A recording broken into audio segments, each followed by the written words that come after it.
Tim Carney disappeared on September 28, 2004. When a person disappears without a trace, often the most critical information is hidden in their actions and words from the days before they vanished. Tim Carney's last known whereabouts may hold the clues to what happened to him. 25-year-old Tim Carney belongs to a religious group that worries him. We're your family now. You don't need your family. We're your family. Suddenly, he vanishes on his way to morning prayers, leaving his family searching for clues. I always wonder if he was trying to warn us about something that was happening. The Carneys suspect Tim's religious devotion may have played a role in his disappearance. He would never go this long without calling somebody in our family and saying, "I'm okay." Just when investigators believe Tim may be out of reach, witnesses think they have spotted him. He seemed very tense and very nervous. Will detectives be able to find him before it's too late? If he had to live on the streets, I just don't see him surviving.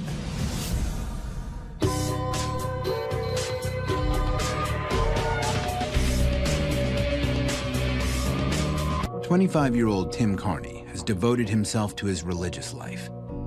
For the past 5 years, he's been a member of a small church in New Jersey. Every morning, Tim has the same routine. Before starting his day at the New Jersey Unemployment Office, he wakes up at 5 a.m. and goes to the church's 7. He came home one weekend and said that he had joined a church, and we were glad. We grew up in church, so we thought that was good. We stressed the fact that religion was an important part of our lives. We believe in God. We went to church every Sunday. I taught Sunday school. Tim was in my class as well as his sisters. So we were happy that religion was still a part of his life. Tim joins the Gospel Outreach Church, led by Pastor Jim Lethbridge, and soon has a new circle of friends. His sister Megan would come to question the group's appeal. I think Tim joined Gospel Outreach, posed themselves as a Christian study group, people that were on his wavelength, you know, really focused on academics. He didn't say too much, just that he was going to church and we were just happy to hear that, so we left it at that. Tim surrounds himself primarily with Gospel Outreach members and has been living with fellow congregants since college. He felt very comfortable there. He felt wanted and loved, and he felt at home. While Tim had excelled in academics growing up, his bookish nature made it difficult for him to make friends when he was younger. He was the smart kid, so people shy away from smart kids. He would be talking to adults at 12 years old because nobody else understood him. He was made fun of a lot. He just wanted to feel like he belonged to something, a group. It was hard. It was very hard because we know he's got a great sense of humor. He's a great kid. You just got to get to know him. Tim's passion for books eventually inspired him to write his own stories. Tim started writing at a young age. Because he loved reading so much, it was just natural, his own adventures in writing. Tim had particularly enjoyed mysteries. His favorite was Edgar Allan Poe, and he liked to write with the surprise endings. In his briefcase, he had writing. He was writing a book. Tim was pretty secretive with his writings. Once he felt like something was perfect, then he would share it. But before then, he was pretty protective of his writings, and he would keep them in like a briefcase. Tim could never have known then that his own life would one day become the center of a troubling mystery.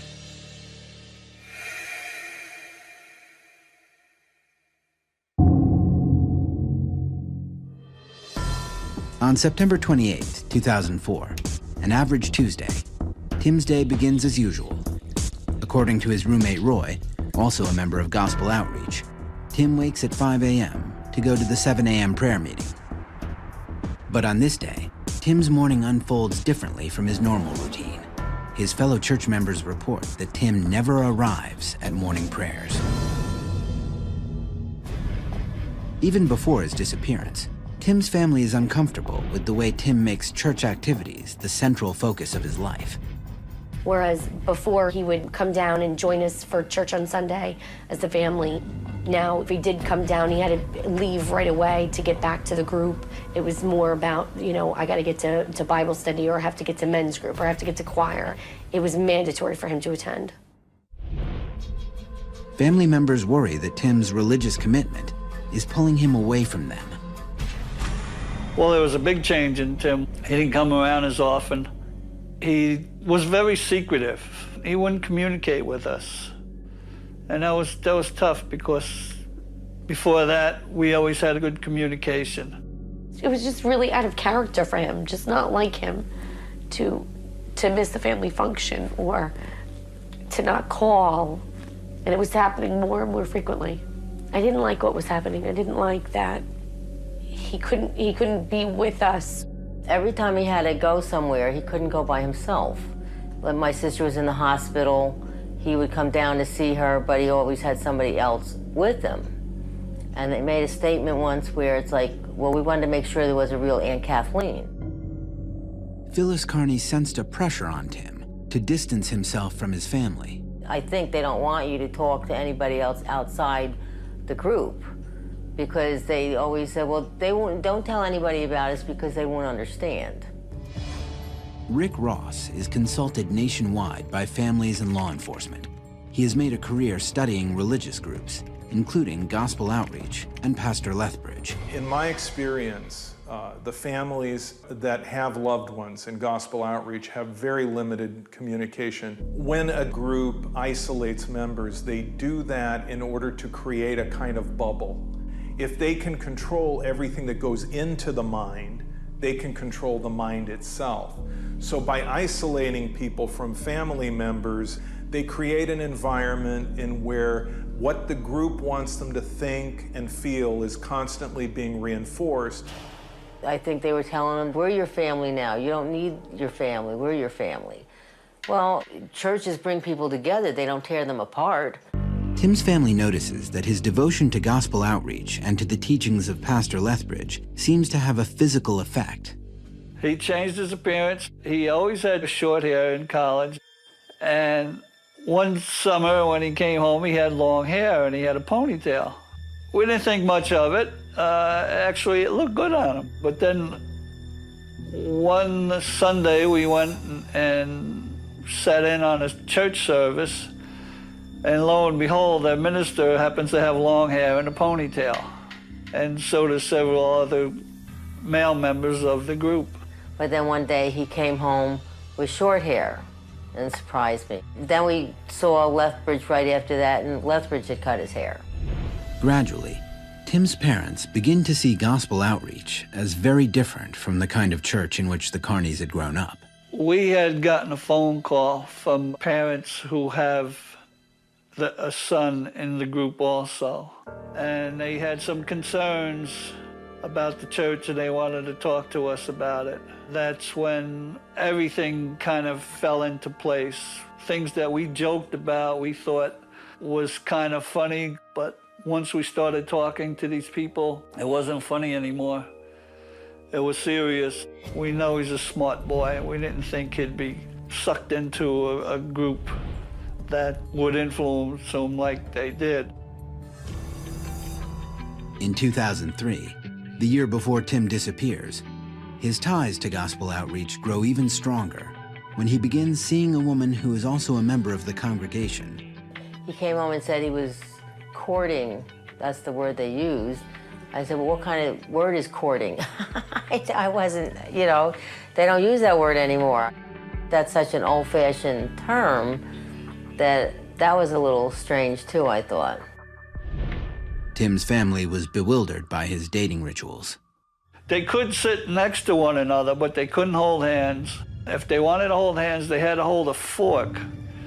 She held the fork halfway, and then he would grab a fork the rest of the way. And that was their way of being with one another. They couldn't touch.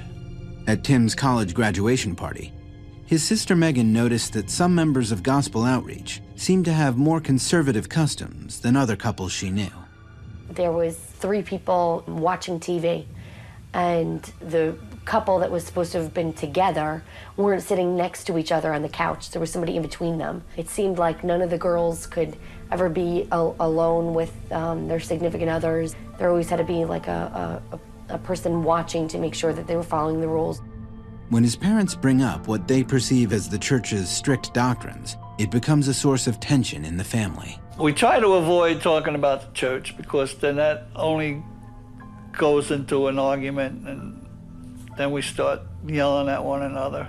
He was constantly trying to prove to us that it was a legitimate group, or it was a good group, or that there was nothing wrong, that everything was fine and happy. I think part of that is that he wouldn't want my mother or my father to worry. But part of that is almost as if maybe deep down he knew that some of the things that they were doing weren't how we were raised or how we grew up. All the Carneys knew of gospel outreach was what they heard from Tim, that it was a Christian fellowship devoted to studying the Bible. Despite his family's concerns about the strict lifestyle that gospel outreach seems to require, Phyllis Carney sees Tim's relationship having a positive impact on her son. Oh, he seemed very happy. He really did. He seemed very, very happy with her. I mean, he brought her to the family Christmas party. If he's happy, then you're happy. But about 7 months after Tim's relationship begins, the Carneys learned some disappointing news.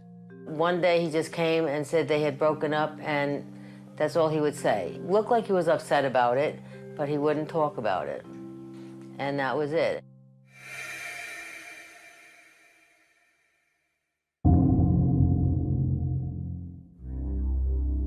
On Saturday, September 25th, 2004, 5 months after Tim's breakup, he and his sisters Erin and Megan have dinner at their childhood home to celebrate their parents' anniversary.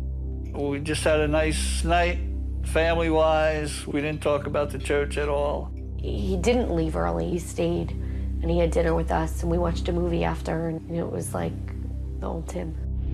Being in the moment, just being with the family, just having a good time. The last thing he did was hug me and say, "Mom, I love you." And then he left and went home. The next day, Sunday, Megan gets together with Tim, but their time is cut short. We were supposed to go to lunch, but I canceled because I wasn't in a good mood. Megan sees a potential clue she may have missed, looking back on that day. He was trying hard to convince me to go out to eat, trying to, get together, and I didn't. I didn't go. It feels awful. I hate so much that I wasn't in a good mood.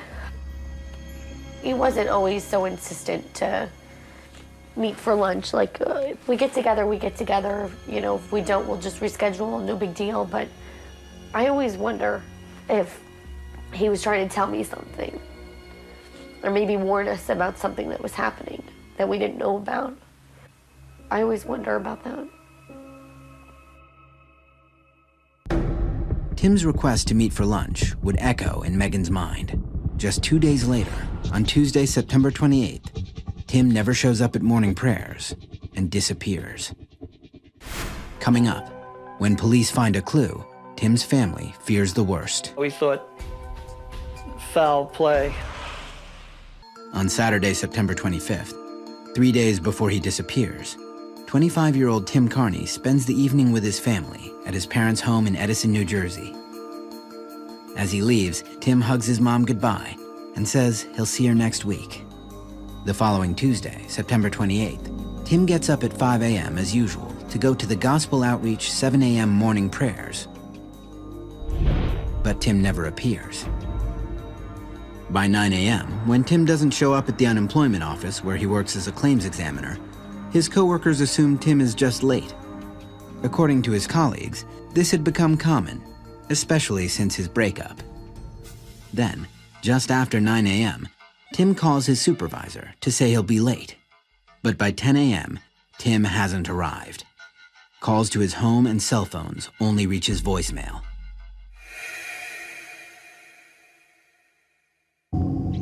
The next day, the Carneys get a call every parent dreads. His roommate Roy called and wanted to know if if Tim was at our house because he didn't come home that night. Well, no, he's not here. We called his cell phone and it just rang. No one picked up. Alarmed, Phyllis and Ed Carney file a missing persons report with the police in Butler, New Jersey, where Tim lives. When detectives search his home, they find no indication that Tim was leaving for longer than just a normal workday. Detective Colleen Pascal is on the team investigating Tim's case. Nothing was taken out of his home of importance. If he again intended to go away for long, he did not take any of his belongings. His room was intact, his clothes were still there. Police discover Tim took something with him that at the time seemed normal for him to bring to work, along with his wallet, keys, and cell phone. We understand that he took the silver briefcase. It's believed that there were writings in that briefcase, which is something that he always carries.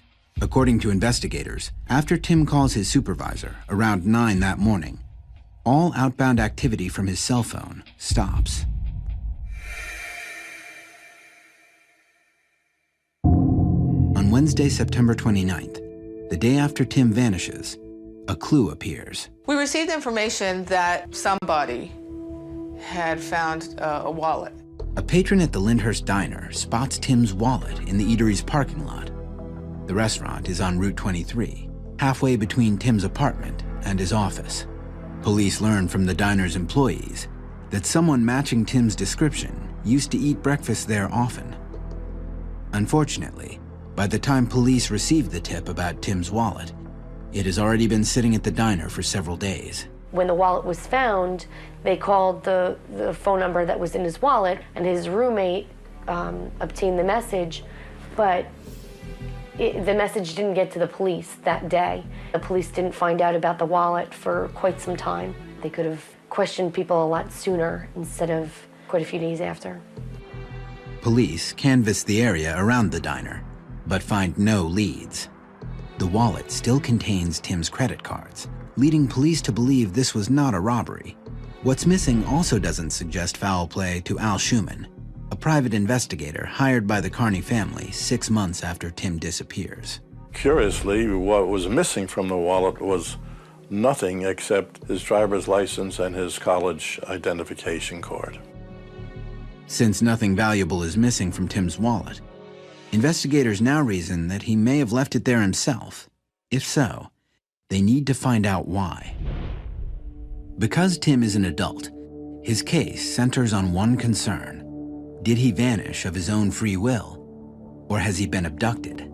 If he chose to be missing on his own, if he just left and did not want to be found, then that in itself is not a crime. He's not a child. He doesn't have to report to his parents where he is.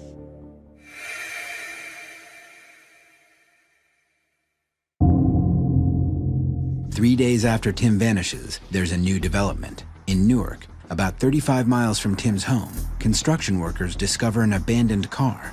When police respond to the scene, they determine that the car belongs to Tim Carney. When they found this car, we thought foul play. So we were very worried at this point that something terrible had happened to Tim, because they thought, well, maybe they found his body there also. And they said, no, it's just a car. There's no sign of Tim. Once again, the investigation takes an unfortunate turn. By the time police get the call, it has been almost a week that Tim's car has been at the construction site. That's where the city of Newark and the city of Elizabeth meet. No one was notified right away about the car because each township felt it was the other township's issue. So it had gone quite a few days without anybody contacting the police regarding it to even notice that, wow, that car belonged to somebody who was declared missing. The construction site sits on a dirt road off the main highway. It's virtually unreachable by foot. We didn't know what to think because, like, well, if his car's there, then how did he get out of the spot? It's in a remote spot. It was very far to walk to anywhere. Investigators find little that indicates what may have happened to him. It had been raining, and so any clues that there were there, whether it's footprints or whatever, were washed away. No forensics other than his was retained from the vehicle. There was no sign of struggle. No evidence led any of the investigator officers to believe that there was foul play. It appears that the vehicle was just abandoned. But detectives do notice one thing notably missing from Tim's car. He always had this briefcase with him, and they didn't find it. Since police find no sign of foul play from Tim's wallet or car, and the briefcase that had always been by his side is now missing, detectives believe that Tim may have disappeared intentionally. The discovery of Tim's car gives Tim's loved ones some hope, while also raising some unsettling questions. Why would he ditch the car? I mean, all kinds of thoughts go through your head. It's like, did he get hurt? Did he walk somewhere? What's the next step? Where do you go? Where should we go look? Any bit of hope, you go running to it. You have hope that you'll find him. Even though the car itself doesn't provide any leads, investigators do find one important clue. The construction site is right by Newark International Airport. Coming up, Tim's family suspects he may be in trouble. He would never go this long without calling somebody and saying, I'm okay. Mysterious signs of 25-year-old Tim Carney have been turning up after he disappears on Saturday, September 28, 2004. Tim's wallet is spotted in a parking lot the next day. Then, police find his car in a remote location about 35 miles from his home. There are no signs of foul play, but they do notice that his briefcase is missing. His briefcase, containing his writing, was the one item Tim was known to always keep with him. Since Tim's car is abandoned near Newark International Airport, police reason he may have boarded a flight. Tim's father, Ed Carney, believes that his son could have headed to Canada. We thought he might have gone to Canada because he knows people in Canada. He speaks French fluently. He had 7 years of it in school. At the time of Tim's disappearance, a driver's license was sufficient travel documentation for U.S. citizens to enter Canada. Since Tim's driver's license was missing from his wallet, it's possible he could have crossed the border. Phyllis Carney believes her son may have been looking for a way out of what they saw as the restrictive life he led as a member of the Gospel Outreach Church. If Tim was going to leave the church, I don't think he would have told us. And so I think he might have thought in order to leave the church, this was the way to do it. The pressure might have just gotten to him. Initially, Tim's family wants to believe their only son will soon return. We thought maybe he's got to clear his head and then we'll see him again. But as the days stretch on, the Carneys also find something troubling in Tim's disappearance. Even if he left of his own free will, they wonder if something may have happened to him. I just know my brother enough to know that he would never do this to my parents. I mean, we're a pretty close family. He would never go this long without calling somebody in our family and saying, I'm okay.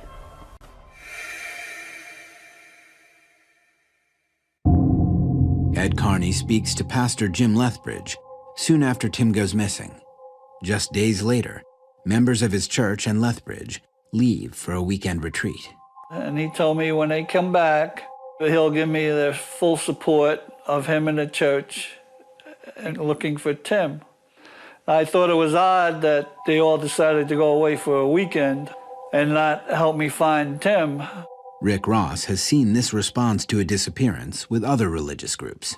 When there's a group and it's very small, like the Lethbridge group, which has just a handful of members really, and someone important like Tim Carney leaves, who everyone regarded as at one time a loyal and devoted member, it creates doubts in the group. So in order to get a handle on that, a leader may sequester the group and go into a kind of retreat where he or she can then spin the departure of the valued group member for damage control. Once Gospel Outreach members return from the retreat, the Carneys hope for their support in the search effort. I specifically called Pastor Lethbridge to request his assistance, and he just was unavailable. He couldn't be bothered. They might have known if he was depressed. He was with them more than he was with us. Any one of them could have helped us, but nobody talked to us, nobody called. And that's more disappointing than anything, that nobody wanted to help us. After private investigator Al Schumann also reaches out to gospel outreach members, he says he gets minimal cooperation. The church members were reluctant to speak. As a matter of fact, they were very curt and abrupt in response. Then, Ed and Phyllis Carney speak to other parents of gospel outreach members. They report learning that Tim's congregation has a very different understanding of his disappearance. And I was shocked to find out that they're told that Tim's okay. According to the Carneys, Jim Lethbridge has given his congregation a disturbing account of Tim's disappearance, that Tim is not missing at all, and that his parents know his whereabouts. He told them we kidnapped our own son. He just feels that my parents have done something with him and that, you know, we're hiding him. We're certainly not hiding him. We're trying to bring him home.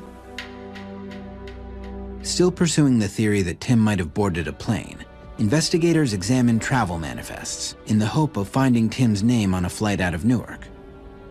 Their search comes up empty, as do Al Schumann's inquiries with Canadian authorities. I contacted the Royal Canadian Mounted Police.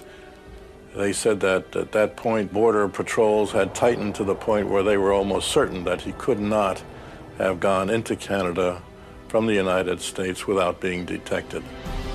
But investigators realize that Tim could have found a way to make himself nearly invisible to anyone trying to track him. The search for Tim Carney might be targeting the wrong person. He could have assumed a new identity due to his employment. Tim's position at the state unemployment office put dozens of Social Security numbers within his reach, giving him the ability to create an entirely new identity. If Tim did assume another identity, it would be virtually impossible to track him among the thousands of passengers who travel daily through Newark Airport. Phyllis Carney suspects that with a new identity, Tim could easily avoid detection. He's a very average-looking guy. I mean, he doesn't have blue hair. Is it possible that Tim, the amateur mystery writer, could have created the ultimate whodunit? It's like it's a mystery novel without the ending. Coming up, Tim may be closer to home than his family realizes.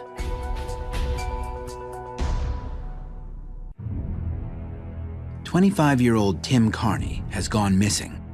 According to his family, he may have wanted to escape his life in the Gospel Outreach Church, a congregation the Carneys saw as isolating and controlling. Tim's family hears that Gospel Outreach pastor Jim Lethbridge has told his members that Tim has not disappeared at all, and that his parents know where he is. Since Tim had access to countless Social Security numbers through his job at the unemployment office, investigators consider the possibility that he could be traveling under a different identity.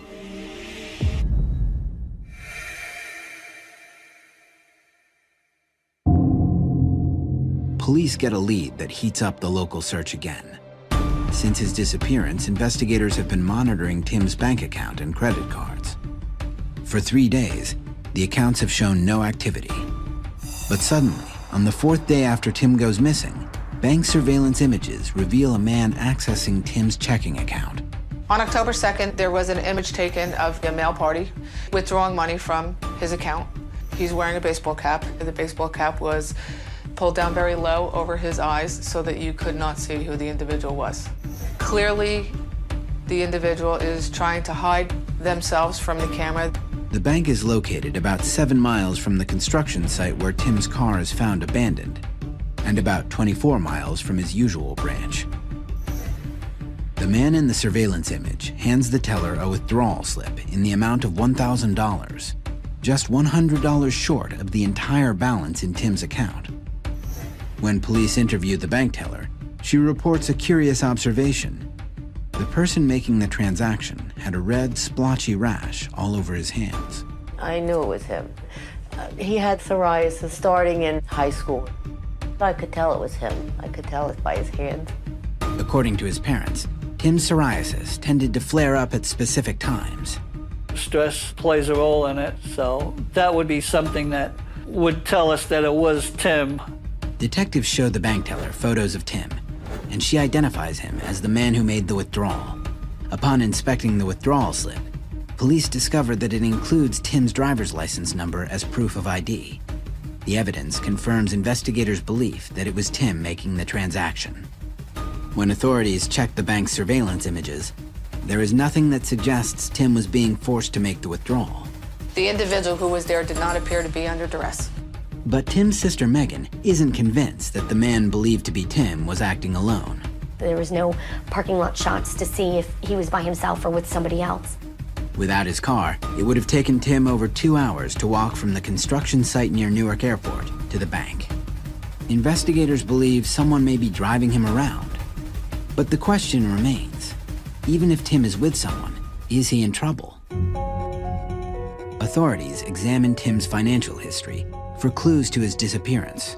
What they find surprises even those closest to him. Tim had approximately $20,000 in credit card debt, a huge sum for anyone, particularly a civil servant making around $35,000 per year. He did not have a lavish lifestyle. He lived in a local apartment complex. He drove a basic car. Oh, we figured he was doing okay. He's got a decent job. He's making a living. He was making ends meet. Tim was the last person his family would expect to be in debt.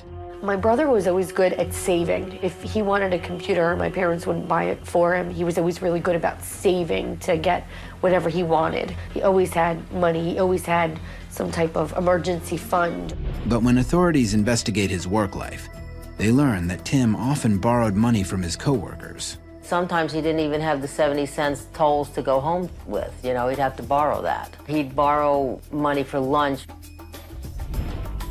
Tim's family suspects that his involvement with gospel outreach may have been a factor in Tim's large debt. When he joined gospel outreach, we started to notice that he didn't have as much money as he did before. According to police, gospel outreach informed them that as a nonprofit organization, it collects annual dues that total about 10% of each member's yearly income. The Carneys believe Tim may have felt pressured to give gospel outreach more than just 10%. He was giving a lot to the church. He got a part-time job also on top of his full-time job. We didn't realize the income that he had, it just wasn't enough to live on after all that he was giving to the church. I do believe that he may have had to pay using credit card debt and things like that to remain a part of this congregation. According to Tim's family, the impact of his contributions to the church was evident. I just remember a conversation with my mother and my brother. My mother telling him that, you know, he needed new shoes. And I remember my brother getting upset and telling her that you're expected to give 10% or more than 10%. 10% seemed to be the minimum that they were expected to give to gospel outreach and Pastor Lethbridge. Still, investigators have no way of knowing whether finances, church-related or otherwise, play any role in Tim's disappearance. With no new information, the search for Tim Carney begins to look bleak. What makes it disturbing is you have a whole lot of questions, but we don't really have any answers, nor do we have a way to find those answers because there are no leads. Coming up, witnesses say they've seen Tim. But is it him? And is he in danger? He seemed very tense and very nervous. 25-year-old Tim Carney has always loved mystery novels. And after vanishing on September 28, 2004, some evidence suggests that Tim may have written himself into a mystery of his own creation. Police find Tim's wallet and car within 1 week of his disappearance. They establish that neither the wallet nor his car show signs of foul play. Then, a man looking like Tim appears on bank surveillance footage, withdrawing nearly all the money in Tim's checking account. With hopes that Tim might still be nearby, the Carney family works tirelessly to find him. I was passing out flyers, various businesses and restaurants along Route 23, the corridor where Tim would drive his car to and from work.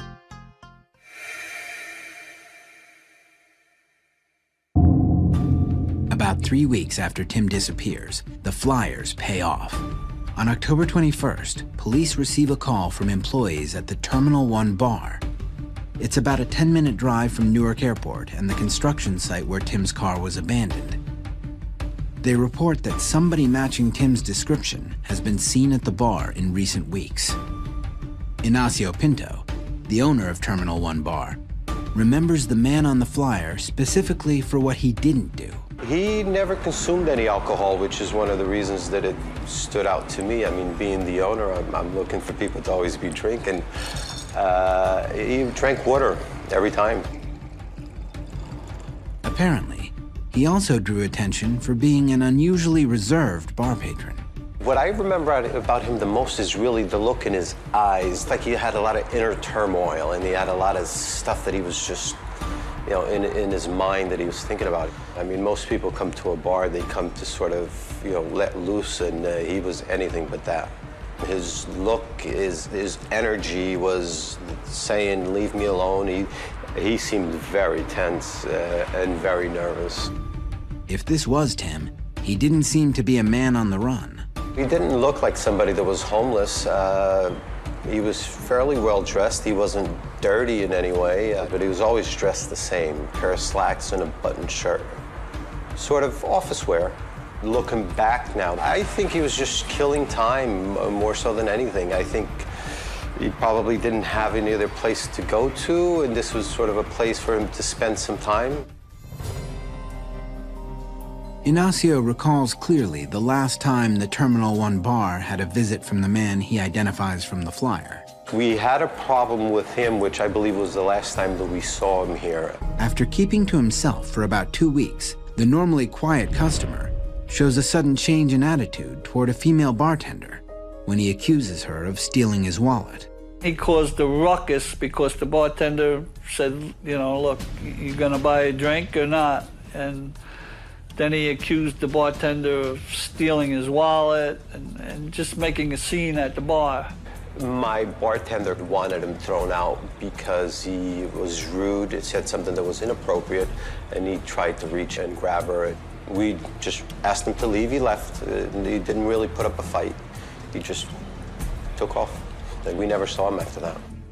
The report of this incident leaves the Carney family concerned about Tim. He's not a confrontational person. He didn't like fighting with his sister. He didn't like fighting with anyone. That's not the Tim that we know. I don't know if he was doing that to bring attention to himself, that he wanted to be found. With the unusual sightings of Tim, the Carneys considered the frightening thought that perhaps he might not be able to find his way home. We were thinking at that point he might have hit his head. Maybe he didn't know who he was. We went everywhere we could think of, because if something did happen and he didn't know who he was, I'm sure your whole personality changes. The Carneys continue their search, hoping Tim might still be within reach. We gathered a team, and every day, every night, there were teams working on different things. One team would go out to homeless shelters or hospitals or supermarkets to put up flyers, and others would go to just local businesses and just people on the street. Ed Carney believes that despite Tim's education and intellectual strengths, he would be no match for a life on the streets. He's not streetwise. He would be taken advantage of so easily. If he had to live on the streets, I just don't see him surviving. 2 weeks after Tim Carney vanishes, his family must face a sad reality. Tim is really gone.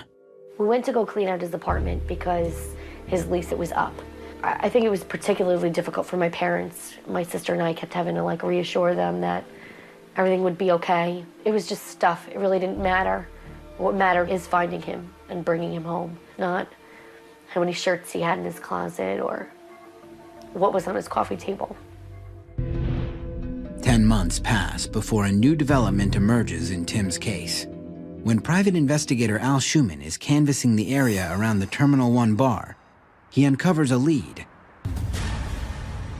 Employees at a deli near the bar say they spotted Tim 2 to 3 months earlier, in the spring after his disappearance. That particular deli was a real find. They definitely identified him by his photographs. He frequented that place 2 or 3 times. The man usually bought a soda. It's another purchase that makes Al confident this could be Tim. He bought a phone card which would explain no further cell phone calls from or to anyone. However, further searches of the area come up empty. The investigation hits a wall. Unfortunately, there are so many variables of what could have happened to him, although I think that he has chosen his own destiny. And that is why we do not have any lead information to find him. Being a mother, I imagine it is probably one of the most difficult things that this family has had to deal with, not knowing what happened to their son. One way or the other, the family needs some type of closure to move on with their own lives. Since the week of Tim's disappearance that autumn in 2004, the Carneys never hear from Pastor Lethbridge or any other members of Gospel Outreach. Still, upon investigation, detectives find no connection between Gospel Outreach and Tim's disappearance. Both Pastor Lethbridge and Gospel Outreach have denied that their congregation practices excessive control or financial impropriety. None of their actions are a crime. Our investigation never led us to believe that any part of the congregation was party to Mr. Carney being missing. In itself, being part of a religious group is not a crime. What they teach is not a crime, and people have a right to choose what they want to believe in. As the weeks turn into months and then years, Tim's family hopes he is still safe somewhere, but wrestle with the possibility that they may never see their would-be writer son again. Never did we dream that it would be going on 6 years. It's the little things that you really miss the most. It's waking up on Christmas and not being together as a family.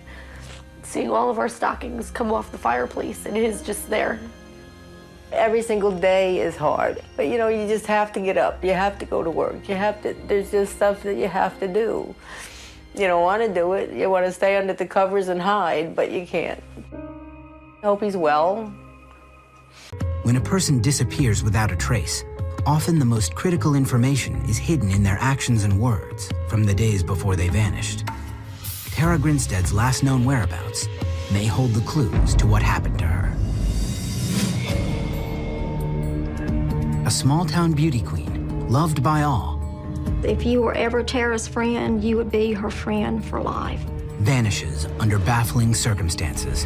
There can be an abduction with no indication of a struggle. She gave me the impression that he acted like he was not himself. He claimed that he was a serial killer. A massive police investigation thrusts a tiny town into the national spotlight. There was a latex glove. There's all kinds of reasons why people kill others. I've been involved in some major investigations, but this one has had more twists and turns. It's worse than death. Death is final. Someone vanishing, it's not final until you find them.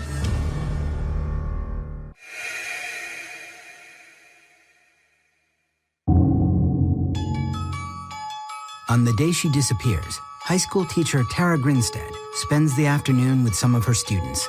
They're preparing for the Miss Georgia Sweet Potato Pageant, a big event in a small, close-knit town like Ocilla, Georgia.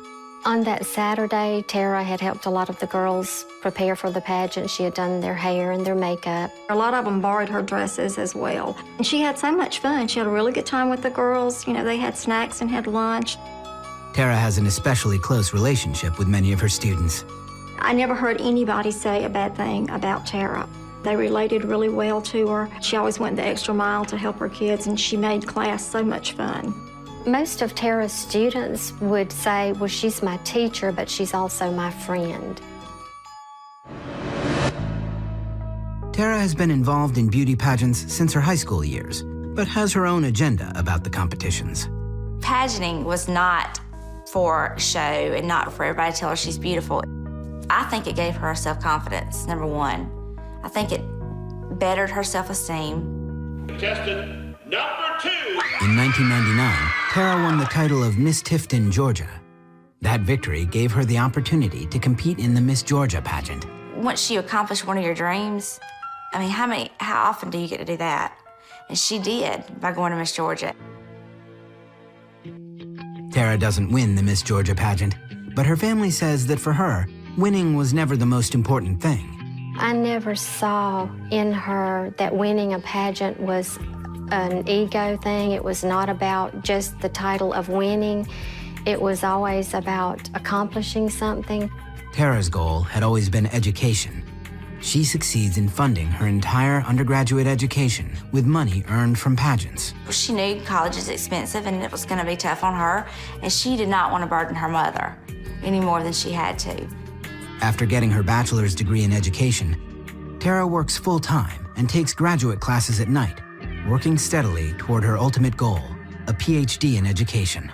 She had gotten a 6-year degree in administration, and that was what she was pursuing her doctorate in. I think she eventually wanted to be a high school principal.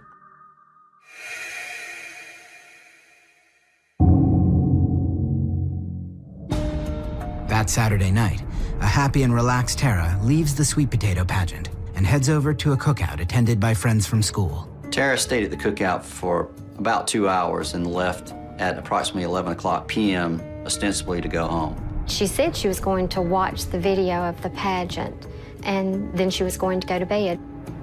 In a small town like Ocilla, neighbors look out for each other. Because she lives alone, Tara and her next-door neighbors have a system for saying, "I'm home and all is well." Every night when she came home, the first thing she would do was go into her room and turn on the lamp in the bedroom. The neighbors would look out and they would see that lamp on, and it would kind of be a signal to them, well, Tara's made it home. That night, the light in Tara's window never goes on. The next day, nobody sees Tara. No one is able to contact her, including her mother. The more that she called and the longer the time went on that Tara didn't call her back, she started to get concerned. Sometimes people just want to be left alone. But I can't imagine her ever ignoring her mother's phone call.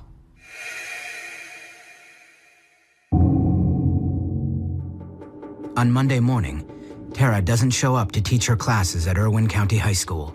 Friends and family know that something is very wrong. That was a red flag for me because I knew what a dedicated teacher Tara was. Tara had never missed a day of school without prearranging a substitute teacher. One of Tara's friends calls Ocilla Police Chief Billy Hancock. He indicated to me that Tara had not been seen over the last day, that the school had been contacted. She had not shown up there. Chief Hancock arrives at Tara's residence at approximately 10 a.m. on Monday. Her car is parked in its usual spot under the carport. The fact that her car was there and she wasn't meant that she probably left with someone. The doors of the car are unlocked. Oddly, there is an envelope containing $100 in cash left in the center console. I would think it'd be unusual for anybody to leave that amount of cash in the car and leave it unlocked. That's not like Tara to have money laying around any place. Inside Tara's house, however, everything looks fairly normal. There was no sign of forcible entry. There was no clear indication that any kind of struggle had occurred inside. Both the exterior and interior of Tara's residence are photographed in detail. Every room was photographed thoroughly to capture, what the condition of the house was at the time of our arrival. Clothing and accessories scattered around the floor help police reconstruct some of Tara's last known movements. The clothes Tara was wearing on the night of October 22nd were on the floor in her bedroom, which indicated to us that she had indeed arrived home. Her bed appeared as if possibly somebody had either slept in it or laid in it. Her cell phone was in the charger. It was still there in the charger. And to us, it indicates that she left the house with intentions of coming back. She knew she wasn't going to be gone long enough to have use of her cell phone. Investigators locate more intriguing clues outside Tara's house. A business card is wedged into her front door. They find something far more disturbing on the ground. Initial law enforcement officers who arrived immediately spotted a latex glove lying in the grass in the front yard, several feet away from the front door. Then I really got scared. For investigators, the latex glove is an ominous indicator of foul play. It certainly indicated to us that there was a strong likelihood that a crime had occurred. It would imply that whoever was using it was trying to avoid being detected. The latex glove's not something that all of us have. I think somebody had it very specifically so that they would not leave a trace. Our gut feeling upon processing Tara's residence was that a crime had occurred. Coming up, police investigate the men in Tara's life and uncover some troubling leads. She gave me the impression that he acted like he was not stable. After a day spent with friends and colleagues, 30-year-old high school teacher Tara Grinstead has vanished. I have never known Tara to just take off without letting somebody know. I'm not aware of any time that she ever did that. Everybody might not know, but somebody always knew where she was. By the time local police arrive at her residence, nobody has seen or heard from Tara for almost 2 days. Everybody knew that she just had not, gone off for a couple of days, that something had happened, something serious had happened to Tara. Due to the urgent nature of the case, Ocilla Police request the assistance of the Georgia Bureau of Investigation. When a person goes missing and we're asked to investigate, we operate with the premise that we're going to presume the worst and hope for the best. To investigators, a latex glove found near Tara's front door makes it look like someone was attempting to cover up a crime. Either there was an abduction of Tara in which someone wore gloves, or they returned to the scene and accidentally dropped the glove. Besides the glove, police have few indications that a crime took place. To us, there was no clear sign of a struggle. However, that doesn't affect how you proceed in an investigation, because there can be an abduction with no indication of a struggle. It'd be quite easy to take someone out of their house at gunpoint and there'd be no disturbance whatsoever. My gut feeling is that somebody came by and she left with someone that she knew, and that something horrible happened after that. Tara's family begins to fear that they might not ever see her again. Meanwhile, the lack of a crime scene presents a daunting challenge to investigators. In a typical criminal investigation, you have an outcome against which you can measure evidence and theories. In a missing persons case, you don't have that outcome, so you can't measure anything against anything. Everything remains in play. Law enforcement seals Tara's house and takes her car and the latex glove in for evidence processing. We actually had a crime lab scientist on the phone immediately who was preparing a plan as to how to handle that latex glove to maximize the possibility of the recovery of evidence.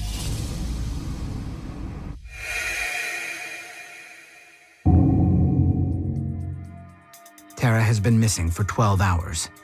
That evening, at Irwin County High School, students and teachers band together in an effort to find her. The first flyer that was made just basically had a picture of Tara and just had the words missing on it. It just described her height and weight and color of her hair and her eyes. The students are coming up and they're like, what can we do? We can't just stand around. And I was so touched that, these kids did that. And, they did this until like 1 o'clock in the morning. Tara's fellow teachers and students design and then distribute hundreds of flyers throughout the Ocilla area. Posters were everywhere in this community. I mean, they were on light poles, in business windows, on cars, just almost everywhere imaginable. Georgia Bureau of Investigation agents interview all of Tara's neighbors and conduct an extensive search of her neighborhood. Also, some tracking dogs were brought in to try to see if they could pick up on any kind of scent of Tara, to see if she had gone somewhere on foot that we might be able to find her. Both the canvas and the search dogs turn up nothing of value to investigators. Searching for clues, they delve deeply into Tara's background. You learn as much about the victim as you can, their timeline, their propensities, their associates. They learn that Tara's circle of acquaintances was huge, from her second job at a department store makeup counter to the various campuses where she took graduate classes. She had been going to school at night for several years, working on her master's and her specialist degree, so that involved a lot of students that she had met that obviously we would not know.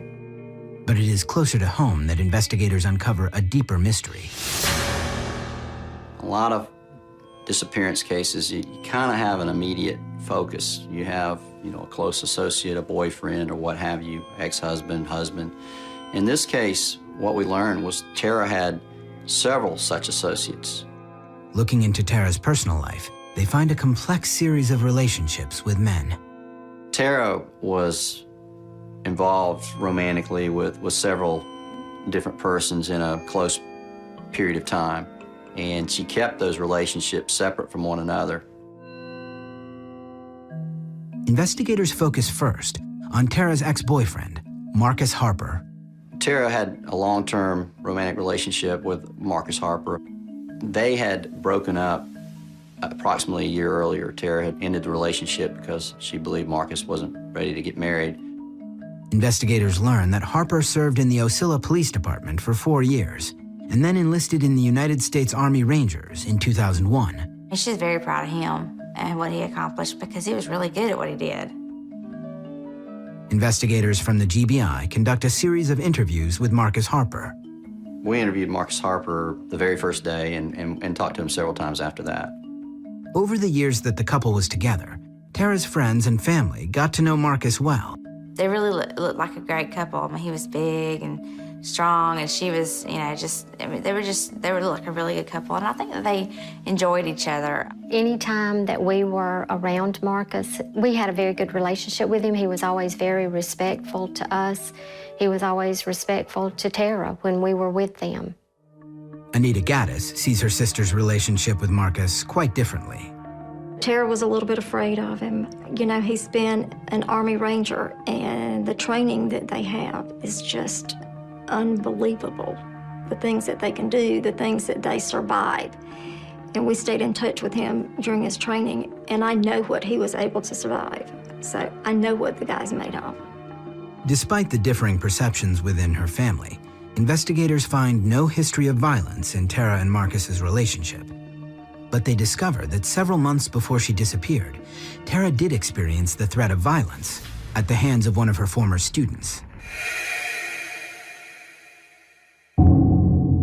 He had gone over to her house one afternoon in March of 2005. He wanted to speak to her. The 20-year-old graduated from Irwin County High School the previous year. After taking Tara's history class, he developed a fondness for her. They had a closer relationship upon his graduation. He would speak to her and see her from time to time. I just thought it was, you know, one of her students that had, you know, a crush on Tara because she was so beautiful and so sweet to all of her students, and he was a soul that Tara would have wanted to help. But according to friends, Tara had expressed concern about her former student's behavior. She had told me she'd been having trouble with him, like kind of getting a little too attached to her or whatever, and kind of got an impression that he was not stable. Months before Tara disappeared, he came to her house and tried to physically force his way inside. He wanted to speak to her, and she didn't want to talk to him at that time, and she wouldn't let him in the house, and he became quite upset, loud, began yelling and banging on her door, trying to gain entry. That was a very violent situation. Neighbors actually had to call the police because he was so loud. I was yelling and screaming through the door and banging on the door, and she gave me the impression that he acted like he was not himself. Coming up, in the weeks before she disappears, Tara's personal life begins to unravel. She called hysterically. I said, Tara, are you okay? You are not thinking about suicide. 30-year-old Tara Grinstead has been missing for 24 hours. Agents from the Georgia Bureau of Investigation learn that 7 months earlier, one of Tara's former students appeared uninvited at her home and tried to force his way inside. He wanted to speak to her. She did not come to the door. He began to bang on the door. Basically, there started to become a disturbance. I don't know if he read some signals wrong or if he just had a crush on her that he took too far. I believe she just thought he might go away, but I think she realized that he wasn't going away, so she came to the door. They spoke briefly, and I think she tried to go back inside. She then started to shut her door, and he grabbed her on the arm. She pulled away and was able to shut the door.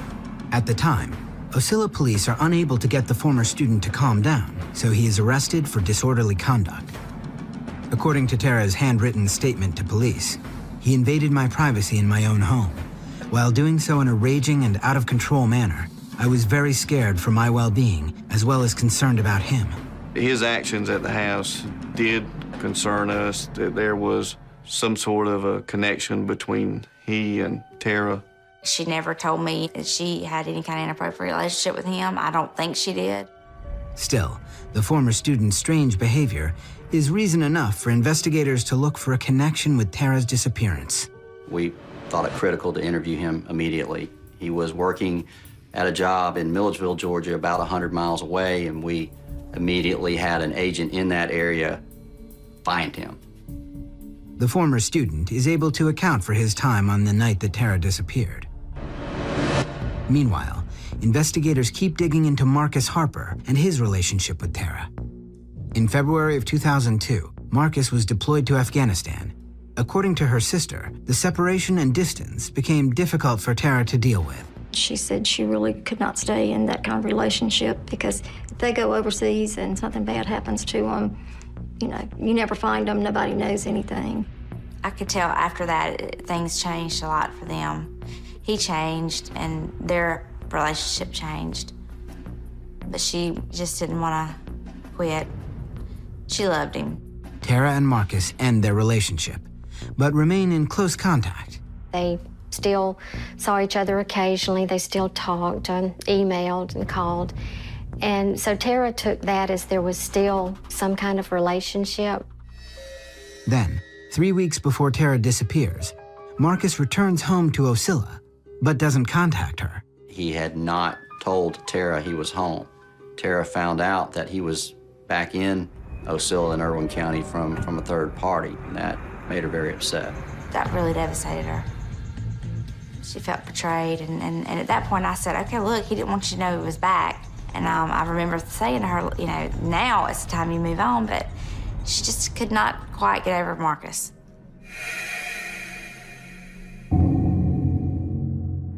Investigators learn that Tara calls Marcus from her car and confronts him about not getting in touch. She was coming back from class in Waycross when she had engaged in a telephone conversation with Marcus Harper.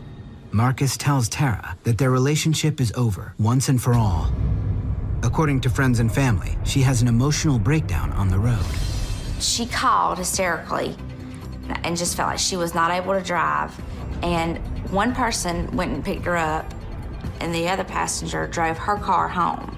So they took her back to her house, and from what I understand, you know, they had to carry her in, and she was just so, you know, hysterical, crying. Tara's fragile emotional state worries those closest to her. I said, Tara, I mean, in these exact words, do you need anything? Do we need to do anything for you? Are you okay? You are not thinking about suicide. No, I promise you, I'm not, and that is not it. She said, I'm a little depressed, which everybody gets, but I am not suicidal. Tara's family believes that she would never have committed suicide, regardless of how depressed she may have been over Marcus. She was just not that type of person. She would not have done that to our mother. There's absolutely no way, regardless of how, you know, distraught or upset she was. Agents at the Georgia Bureau of Investigation come to the same conclusion. The possibility of suicide was something that was certainly considered, but after a few days and she hadn't been found, it made it much less likely, because when one commits suicide, it's quite difficult to dispose of your own body. So we believe that had that occurred, we would have found her already. In the meantime, investigators continue to gather information from Marcus Harper. In a series of interviews, he accounts for his time on the night Tara disappeared. He said that on Saturday night he had gone to the White Horse Saloon in Fitzgerald, where he visited with some friends until approximately 2 in the morning. After that, Marcus says he met up with his friend and former partner on the Ocilla Police Department and spent the night in a police cruiser, doing a ride-along. We were able to corroborate that as best it could be corroborated. There was, no point that he didn't cooperate with us in the investigation. For the moment, investigators' focus shifts away from Marcus Harper. Then, the business card found on Tara's front door provides a new lead. Agents learn that it belongs to a police officer from a nearby town, a married man. We learned that he and Tara were very close. He had been trying to contact Tara all day Sunday and had left a number of messages on her answering machine. A neighbor tells police that he was a frequent visitor to Tara's house. He went down there and left his card in the door so that when she got home that she would know that he had been by there. Investigators interview the officer, and he provides an alibi for his time the night Tara disappeared. He was interviewed and gave a very thorough timeline of his actions over the last couple of weeks. They put his family through questioning and the people he was with that night. The thing is if he had anything to do with it, he wouldn't have gone down there and left a business card and door, you know.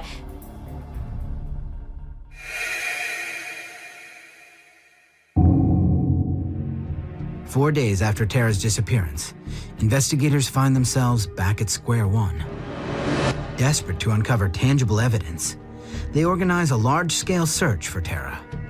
A organized, comprehensive ground search took place of the entire perimeter of Irwin County. We had horses, we had airplanes, people volunteered, we had four-wheelers, four-wheel drive vehicles, we had people walking. The massive search effort uses every tool available in Irwin County's arsenal. Dozens of agencies and hundreds of volunteer searchers take part in the effort to find Tara. It's a very emotional thing, especially when you know the area they're going, when you know they're looking in open, deep wells, when you know they're going through swamps, when you know they're looking in abandoned grain bins. It was pretty intense. It was long hours, long hours. Usually the searches would go on from, say, 9 o'clock in the morning, 8 or 9 o'clock in the morning until dark. Most of them did not know Tara. They had never met Tara. And you've got hundreds of strangers coming to search for this beautiful person that has vanished. Despite the massive effort, none of the searches come up with any evidence related to Tara's disappearance. It makes you feel helpless because, you know, you want to solve these problems and, you know, you want to catch the bad guy. There's one involved. The one thing good that came out that we didn't find her, you know, was what it gave us hope, of course, that she was still alive. With the search effort yielding no leads, the latex glove found in Tara's yard looms as a piece of potentially critical evidence. Since it was recovered, forensic tests have been ongoing, but agents are circumspect. We weren't real hopeful that we would be able to retrieve meaningful DNA or fingerprint evidence from it, but we had to try. So once we obtained the glove, we took it to the GBI crime lab in Atlanta. Forensic scientists put the glove through a battery of tests, including one looking for the presence of DNA. It's a long shot, because according to police, it's very difficult to recover useful evidence from latex gloves. If you process for fingerprints first, it will destroy DNA evidence. If you process for DNA evidence, you may destroy or somehow cause problems with the fingerprint evidence. They basically cut it up based on the probability of which section of the glove would reveal which type of evidence and processed it accordingly. We all watch TV, and on CSI, you know, they do the DNA, and, you know, we know everything within 30 minutes, but, I mean, it's weeks and weeks and weeks to get results back. And, you know, it's very frustrating to just, you know, sit and wait. Despite the long odds, investigators hit the jackpot. We were able to recover both fingerprint evidence and DNA evidence. The fingerprints found on the glove are only partial prints, limiting their use in the investigation. Fortunately, we also had DNA on the glove, male DNA. Thanks to the DNA evidence, GBI agents finally have a powerful lead in Tara's disappearance. The DNA evidence lets us know that a male was at Tara's house and either wearing or had a glove in their possession. Coming up, police look for a DNA match, believing that person may be responsible for Tara's disappearance. We began swabbing pretty much any associate of Tara's that we came across. And later, volunteers are back searching for Tara Grinstead. The news media descends on Ocilla, potentially compromising the investigation. When you lose control of the flow of information, you don't know what you lost. The investigation into Tara Grinstead's disappearance has been in full force for 10 days. Investigators recovered DNA evidence from the latex glove found at Tara's residence, suggesting that an unknown male was on Tara's property during the time she disappeared. we knew that we were looking for a male potential offender. So at that point, we ensured that we obtained DNA samples from most everyone we could associate with Tara. She met hundreds of people every day, and she was such a personable person and smiled, and she would introduce herself to anybody. Any male that came in contact with Tara, whether it was at her high school, at one of the colleges she went to, there's very few people that I know that they haven't swabbed. Agents collect the DNA of 144 men that had any contact with Tara, no matter how distant. Essentially, all you do is take a swab of the inside of someone's cheek and submit that swab for comparison against the questioned DNA. In our case, the DNA from the glove. But when the samples of DNA are compared, there is no match with any of Tara's male associates. Investigators find no match with the National DNA Database either. We've investigated everyone that we know of that was closely associated with Tara, and we can't find anything to indicate that any of them are responsible for her disappearance. But investigators can't eliminate any of the men in Tara's life either. They might have had an accomplice whose DNA was left on the glove. Maybe someone was involved in moving Tara's body. Maybe someone was involved in cleaning up, whatever evidence may have been at her residence before we arrived. The lack of conclusive evidence frustrates investigators. Although each of Tara's close male associates provide credible alibis, none can account for every minute of their time during the 34 hours between when Tara was last seen and when she was discovered missing. It's difficult for anyone to account for every hour of every day and provide an alibi for that. There are times that they're alone and nobody knows exactly what they're doing. Because so much is unknown, investigators still need to consider all possibilities surrounding Tara's disappearance. She left on her own, that she was trying to make some point to resolve one of her relationships, that any of these people that we encountered in the first day or days thereafter could have gotten into an altercation with her, or that there could be just a random offender out there that saw Tara as a crime of opportunity. Nothing was beyond the possibility, and nothing is. So as much as we'd love to clear people, say that they had no involvement, we're unable to do so because we don't know what happened to Tara. As time drags on and Tara isn't found, investigators face an unexpected new challenge. Turning our attention now to the case of that missing Georgia high school teacher, Tara Grinstead. Volunteers are back searching for Tara Grinstead. Growing attention from the national news media makes a sensitive investigation difficult to manage. The entire interior of the residence and exterior was being broadcast as newscaster after newscaster toured the residence, videoed it, and put it on the air. Your possible crime scene is all of a sudden exposed to the national media. That's just something that law enforcement isn't used to having happen. According to both Ocilla Police and the GBI, confidential details of their investigation are reported by the news media without their knowledge or consent. Things that were in the residence that we might have used to trip up somebody in an interview was gone. Investigators never wanted their discovery of the latex glove to become public knowledge, but it did. Once it became public, anyone that we interviewed that may have been responsible for Tara's disappearance and was the one that left that glove knew we had it. You might think that he had dropped it somewhere else, or may not even realize he'd left a glove behind at all. Equally troubling, private citizens set up tip lines, but sometimes neglect to share information with law enforcement. One well-known tip line was actually going to the cell phone of a bounty hunter. What information may have been lost because of that, I can't imagine. When you lose control of the flow of information, you don't know what you lost. The sometimes intrusive media coverage also stokes the fires of accusation. With all the media attention, there were a lot of armchair sleuths all over the country that were contacting us and some conducting their own investigation. One website, called Backward State, goes so far as to present excerpts from one of GBI agent Gary Rothwell's television interviews, played backwards. The amateur sleuth claims that the interview audio played in reverse reveals hidden clues about the people responsible for Tara's disappearance. I was identifying the true offender, and all you had to do was play my interview backwards. It was amazing.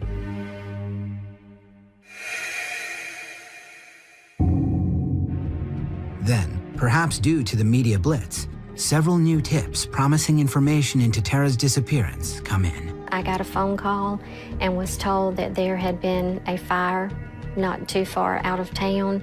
And they said, I don't want to upset you, but I just need to prepare you. There is a chance that it could be connected to Tara. There was a residence a few miles from Osceola where a house burned and a vehicle burned. There were some theories developed that that arson was used to cover up evidence of Tara's abduction. GBI agents and support personnel go to the burned-out house to investigate. We headed to that scene as fast as possible, coordinating, having appropriate personnel to process it. Anytime there's burned bodies or the remains of something are found, it's the first thing that goes through my mind, you know, is it her? But the search effort yields nothing. Nothing at the arson scene was found that could be associated with Tara.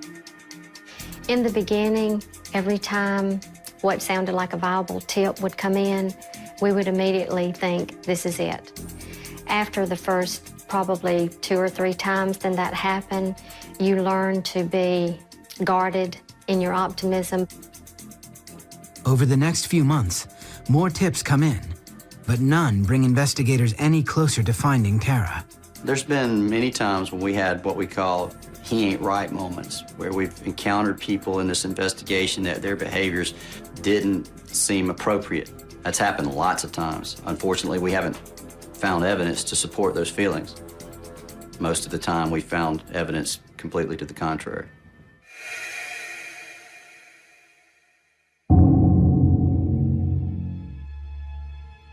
Three years go by without any meaningful leads. Then, there is a bizarre development in the case. I've decided to confess a few things. I've decided to do it on YouTube because there's millions of people that can help play my game. With his face and voice digitally distorted, a man calling himself the Catch Me Killer posts an anonymous video online. I want to confess to 16 murders. But in order to do so, I'm going to give everybody a clue. Many clues. He claimed that he was a serial killer. He claimed that he had murdered 16 people, and he alluded to the fact that Tara was one of them. The video doesn't refer to Tara by name, but cites details that clearly identify her, including the date of her disappearance. He claimed that he had slit her throat, and he made reference to her screams into the night and said something about, but my blade, she could not fight. It was just horrible things that he said. It was almost a sickening feeling to have an individual get up there and say those kind of things. The GBI quickly launches an investigation to identify and apprehend the man claiming to have murdered Tara Grinstead. Here we have a guy who's basically claiming that he's killed a woman we've been looking for 4 years. We had to find him. Coming up, investigators zero in on the Catch Me Killer. We executed search warrants on the basis that Tara was a victim of a crime and that he was the perpetrator. We were looking for evidence of her disappearance and possible murder. By February 2009, Tara Grinstead has been missing for almost 3.5 years. There are still no suspects in her disappearance. But now, a man calling himself the Catch Me Killer posts an anonymous video online. With his voice and likeness digitally obscured, he claims to have killed 16 people, including Tara Grinstead. Once all 16 bodies are found, you'll know exactly who I am, because I have knowledge that the police know about, the FBI know about, but you don't. Investigators note that the Catch Me Killer appears to possess intimate knowledge of Tara's life. He described Tara's occupation, Tara's participation in beauty pageants, locations on Highway 32, which ran right through Osceola, Georgia. There was no question he was talking about Tara. I couldn't sleep, I couldn't eat, just hanging on every minute for information. I thought, you know, this is what we've been waiting for, and this is going to be the answer. We're going to finally know what happened to her. Officials from several agencies join forces to track down the self-confessed killer. Agents get search warrants in order to locate the computer used to post the video. What we did is ultimately traced the posting of that YouTube video to a couple of locations in Gainesville, Georgia, in Hall County, Georgia. Investigators identify the man behind the video as Andrew Scott Haley. They raid his home and other locations in Georgia and seize his computer, camera, and writings. Within hours, they determine that Haley's video confession is a hoax. He thought it was just a game, and he thought he could dupe people, and he somehow took pleasure in doing that. I don't think he gave any consideration to the harm that he was causing the victims' families and others that cared about Tara. I still cannot understand what this person must have said to himself every day to justify what he was doing and to tell himself that it was okay. This was not a teenage prank. This was a grown, married man with children of his own.